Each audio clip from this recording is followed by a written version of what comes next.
So ఈరోజు మరీ ద్వారా కూడా కొన్ని విషయాలు మనం ముఖ్యంగా స్త్రీలు, యవ్వన స్త్రీలు జ్ఞాపకం చేసుకోవాలి. నిన్న బైబిల్ క్లాస్లో కూడా చెప్పినట్టున్నాను కొంచెం.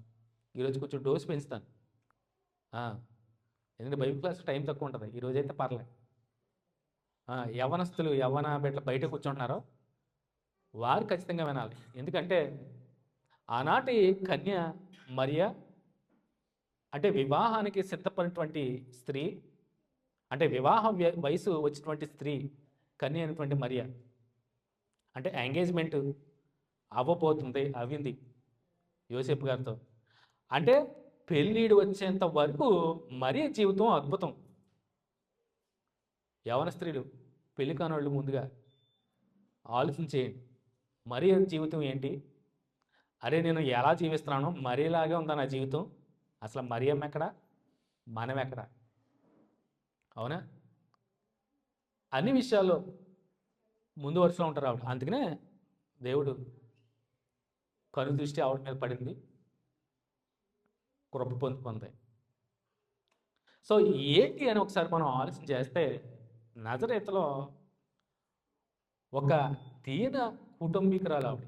నజరేతులో ఒక దీనురాలు ఆవిడ. దీన స్థితిలో అంటే పేద కుటుంబమే. ఆ దీనత్వంలోనూ ఆ పేదరికమైనటువంటి కుటుంబంలోనూ ప్రభువుని స్తుతించడం మానలేదు, ప్రార్థించడం మానలేదు, తన కన్యత్వాన్ని పోగొట్టుకోలేదు. ముఖ్యంగా స్త్రీలందరికీ మెయిన్ ఇంపార్టెంట్ ఏంటంటే, ఒక స్త్రీకి ఉండవలసింది ఏంటంటే క్యారెక్టర్.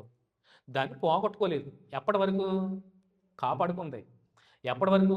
పెళ్ళి వచ్చేంత వరకు, తల్లి గర్భం పడిన మొదలుకుంది, టీనేజ్ కాలం గడిచి ఒక వివాహ వయసు వచ్చేంత వరకు తన కన్యత్వాన్ని కాపాడుకుంది. ఈరోజు యవ్వన స్త్రీ పరిస్థితి ఆలోచించేయండి. మరియ జీవితానికి, మన జీవితానికి, అసలు ప్రార్థనా జీవితం కలిగినటువంటి స్త్రీ మరియ. మనం ఎలా ఉన్నాం? దీనత్వంలో ముందు వరుసలో ఉంది, దీనురాలుగా. మనం ఎలా ఉన్నాం?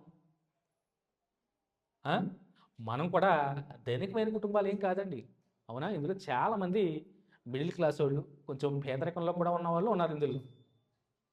అయినా కానీ మనం డంబాలకి,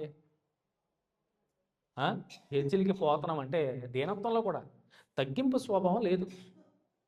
అరే మనకి స్తోమత లేనప్పుడు మనం ఎలా ఉండాలి? మనకు ఉన్న దాంట్లో మనం ఎలా ఉండాలి?